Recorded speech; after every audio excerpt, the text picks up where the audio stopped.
Hi, இன்னைக்கு வீடியோவில் நம்ம ஹோமோனிம்ஸ் பற்றி பார்க்க போகிறோம். ஹோமோனிம்ஸ்னால் என்ன, அதுக்கு சில எக்ஸாம்பிள்ஸ். ஹோமோனிம்ஸ் அப்படின்னா ஒரே ஸ்பெல்லிங்காக இருக்கும், ஒரே சவுண்டு ப்ரொனன்சியேஷன் ஒன்றா இருக்கும், ஆனால் மீனிங் மட்டும் வேறு மாதிரி இருக்கும்.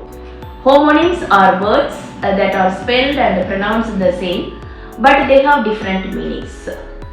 ஒரே ஸ்பெல்லிங் இருக்கும், ஒரே ப்ரொனன்சியேஷன் இருக்கும், ஆனால் மீனிங் மட்டும் வேறு. For example, number 1 bat. He hit the ball with the bat. இந்த பேட்டுக்கு மீனிங், the bat means இது ஒரு sports equip. A bat flew out of the cave. அதாவது அந்த குகையிலிருந்து அந்த பேட்டு பறந்து வெளியே வந்துச்சு. பேட் இட்ஸ் ஃப்ளையிங் மேமல், அது ஒரு பறக்கக்கூடிய ஒரு உயிரினம்.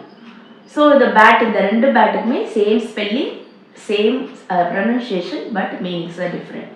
Number 2 is bank. She deposited money in the bank. So இங்கே இந்த பேங்கோட மீனிங் ஒரு financial institution. Another example for bank. He sat on the bank of the river.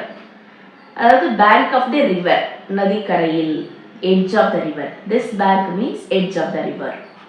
Homonym word number 3, tire.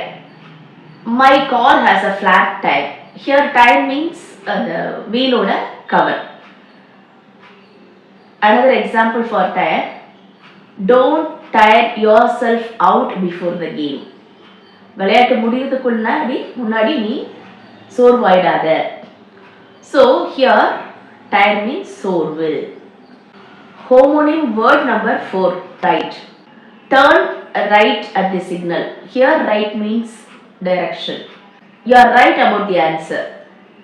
So here that right means correct. Homonym word number 5, watch. I wear watch on my wrist. அதாவது watch means here timepiece. Another example for watch, let's watch a movie tonight.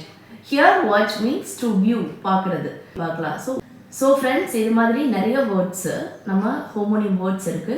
For example, bark, fine, kind, spring, match. So இது மாதிரி வேர்ட்ஸுக்கு என்ன meaning, 2 type of meaning என்னன்னு பார்த்து sentence frame பண்ணுங்க.